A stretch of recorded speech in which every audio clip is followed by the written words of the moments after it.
Guys welcome to SMS creations tea coding. இன்னைக்கு நம்ம எந்த படத்தை பற்றி பார்க்க போகிறோம்னா 7G ரெயின்போ காலனி பற்றி பார்க்க போகிறோம்.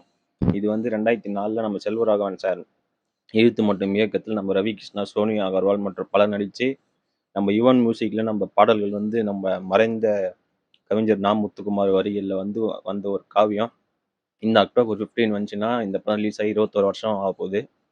இந்த படத்தை பற்றி 20 வருஷம் பொறுத்து ஒருத்தன் உட்காந்து பேசுகிறான்னு அப்படி கிடையாது. இது 20 வருஷம் இல்லை, இன்னும் 200 வருஷம் பொறுத்து வந்து உட்காந்து கூட யூடியூப்ல இதை டீகோடிங் பண்ணுமா அந்த அளவுக்கு ஒரு காவியம். நம்ம ஆல்ரெடி வந்து 1000 ஒருவன், தசாவதாரம் அதெல்லாம் டீகோடிங் பண்ணி போட்டிருப்போம். செக் பண்ணி பாருங்க, பிளேலிஸ்ட் இருக்கும் சேனல்ல, போய் செக் பண்ணி பாருங்க.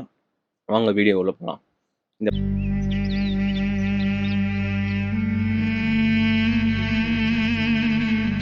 இந்த படத்தோட title 7G rainbow colony.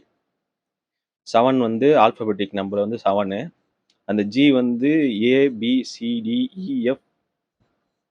G பார்த்தீங்கன்னா அதுவும் 7ல் வரும். ரெயின்போ வந்து எத்தனை கலர்னு பார்த்தீங்கன்னா 7. அதே மாதிரி இந்த படத்தில் பார்த்தீங்கன்னா நிறைய இடத்துல நம்ம செல்வராகவன் சார் வந்து 7 ரெசம்பன்ஸ் பண்ணியிருப்பாரு. அந்த காலனியில் இருக்கிற நம்பர் 7G 7H அந்த மாதிரி பிளாக் 1 நம்பர்லாம் இருக்கும். அவங்க போகிற பஸ்ஸோட நம்பர்லாம் 7ஆக இருக்கும்.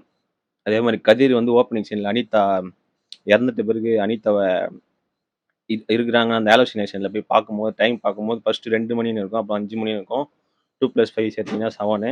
அதே மாதிரி கதிர் வேலை செய்கிற ஹீரோ ஹோண்டா கம்பெனியோட அட்ரஸ் பார்த்தீங்கன்னா 7P. அது மாதிரி நிறைய இடத்துல 7 வந்துட்டே இருக்கும்.